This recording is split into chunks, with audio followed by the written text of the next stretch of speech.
İlahi seyredin, yukarıdan bakın. Çok şeyler insanı yandırır yakır. Ha bozbaş ölür, ölü yadından çıkır. Kıymeti baha daşın ailele. Bu dünya itilip başın ailele. Biz niye tez unuduruk birbirin? Biz niye tez unuduruk birbirin? Yattaş mı o değil yoksa zaman o? Kırkına dek ağla çıkar yadından. Hayat gedir taş mezarda yatan o. Torpağın üzü soyuqdu deyirlər. Vay ölənin halına bir məsəl var. Heç olmasa rəhmət apar gedəndə qismət yazılı balına bir məsəl var. Səni axtarmazlar sağ olan vaxtı.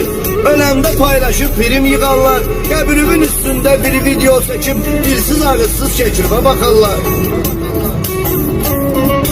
Deyərlər çok iyi bitirdik seni. Onsuz da sağ iken itirmiştiler. İtibarlı dostlar, vefalı dostlar. Onlar olmayan da ya da düştüler.